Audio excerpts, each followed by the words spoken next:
Are you looking to become limitless and unlock the full potential of your mind and your brain? In today's book club video, I'm talking about the book Limitless by Jim Quick. What's up, everybody? It's RJ here, and welcome back to the Find Your Flow channel. This is the place where we go after your dream goals and live and spend more time in that state of flow where we can perform at our very best. The book Limitless by Jim Quick is a roadmap to your brain. And that's what we're going to be talking about today, is how this book is structured and what you can learn from the different sections, particularly if you're looking to unlock your full potential or become a better learner or improve your memory and speed reading. These are some of the things that Jim is known for as a brain coach, and that's what we're going to get into today. So the book is broken up into 4 sections, 3 of which are revolving around the limitless method that Jim has put together. In part 1 of the book, Jim talks about why this matters now, and he goes into reasons like the fact that we are so distracted by our phones and our digital devices, and that we also always have them at our fingertips and available to answer any questions that we have, that we've stopped using our minds to come up with thoughts or remember things. And it's a very important skill to have to keep your brain healthy, especially as we go throughout life. So the first real part to the limitless method is the limitless mindset. And this is really broken down into 2 different things. First up is understanding our belief systems and starting to reprogram ourselves to believe that we can do more, because a lot of the times we're stuck with these limiting beliefs that hold us back from what we're truly capable of. And then the second part of the limitless mindset is really around the different lies around learning that we tell ourselves, whether it's things like the fixed mindset fallacy, where, if you're looking at a growth mindset versus a fixed mindset, in a fixed mindset, you kind of look at failures as something that is held upon you and not really relating it to what could have happened in the environment or your external circumstances. And the growth mindset's also about looking at failures and seeing opportunities to grow from them and remembering that the obstacle is the way.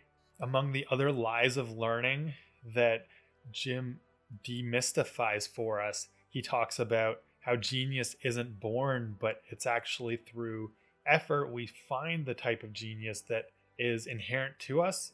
And also things like talking about the importance of taking action on our knowledge, and knowledge for the sake alone isn't enough to create power. It's how we act upon our knowledge that we actually start to find the power within it. So this is a very useful section for understanding and improving our mindset, and it takes a lot of other people's research and starts to put it together into what Jim talks about with the limitless mindset. And as I mentioned, learning how to take action on your knowledge and not just acquire knowledge for the sake of it is an important part of a limitless mindset. And that's something I talked about in this video here on just in case knowledge versus just in time knowledge, which is an important thing to figure out for yourself when you're trying to unlimit your mindset. So the next section of the book is on limitless motivation, and this is the next part of the limitless model. And it really starts with purpose as well as goal setting. With purpose, he likes to talk about the work of Simon Sinek and start with why, really getting to the question and asking why you're doing something. In Jim's case with the book, and also the examples he likes to use, is around learning. So asking yourself, why do you want to learn more? Why do you want to be a better student? Why do you want to be able to focus more? Asking those questions and getting the answers for yourself is really important to the starting and foundation of motivation for you. And then from there, it goes into goal setting and talking about making sure that the goals that you have align with your why, but also align with your emotions and how you feel about those goals. If it's something that clashes with how you feel, it's not going to be something that you can stick to very well. And that's why it's important that goal setting also ties into your emotions. From there, Jim goes to talk about how energy is related to motivation. And really, he talks a lot about brain health and the different things that we can do for our brain energy, because our brain uses a lot of energy. Up to 40% of our daily energy expenditure comes from just our brain function alone. So he talks a lot about the different things that you can do to improve your brain health. And I think something that ties in that's very relevant to this is the importance of monitoring your energy on a daily basis to see where it goes up and where it goes down, and what things in your life are causing those spikes or those dips in your energy levels.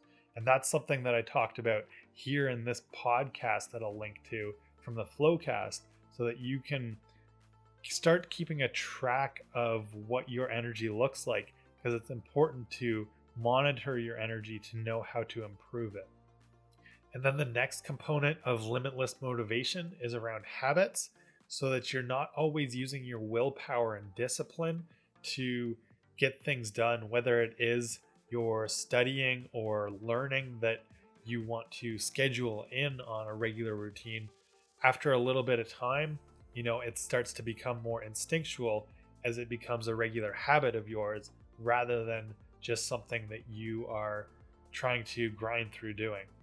And the final section of the limitless motivation part of the book is on flow. And finding your flow can be a way to accelerate your learning. And it's also really important if you're somebody who struggles with focus. Being able to get into a flow state is going to help to drive you into greater focus on the present moment, which not only helps you learn, but also helps you to just get more fulfillment and enjoyment out of the process as well. Motivation and flow have to be tied together with a good recovery protocol in order to really see your performance go through the roof. And that's where, if you want to learn more about the flow state and what that means, check out this video here where I talked about what flow is. And then the final part of the Limitless book are the Limitless Methods themselves. And this is where I think the price of admission of purchasing this book is worth it alone for those limitless methods that Jim teaches. Because as a child, Jim went through a lot of learning difficulties and trouble focusing. And so he developed a lot of different strategies that are very effective and easy to understand and implement for yourself, which is the whole last part of the book. And so he talks about different techniques for studying and how to remember more of the books you read through things like the Pomodoro technique. And also he talks about different speed reading techniques, which is really awesome because there aren't many books out there that give so much detail away on how to improve your reading ability and also your speed reading capabilities. So that final part of the book on the limitless methods is the real meat and potatoes, where you get a lot of techniques that you can go and look at and also come back to whenever you need them, as a way to improve your reading or your focus, or have different criteria for decision making. There's a lot of great stuff in there that is well worth checking out. And then the afterword to the book is this 10-day quick start program that Jim kind of guides you through a few of the steps that he suggests you start with on your path to a limitless mind. And so that's a great way to finish up and make it a very actionable way into taking action on the stuff in the book and not just letting it sit on your bookshelf. So I really enjoyed the book Limitless. While there's a lot of information packed into it, it is very digestible and fun to read. It also offers a lot of suggested readings if you want to expand your knowledge on any of the subjects, because he does distill a lot of the research into just simple components that you can take and apply right away, or you can go further down the rabbit hole of if you want to. And so I hope you check this book out. I think it's definitely worth reading and having on your bookshelf as something that you can turn back to for a lot of different good nuggets at any point in time, whether you're trying to improve your focus or get more motivated again or find your purpose. There's a lot of good stuff in this book. So I hope you like this book review video. I love checking out books and learning which books to read next. And so I hope you found it helpful. And if you did, let me know in the comments below either what you're reading, or let me know what type of book you are looking to read next. And I'll work on making more of these book review videos for the future. So thank you for watching the video. And until next time, dream on and find your flow.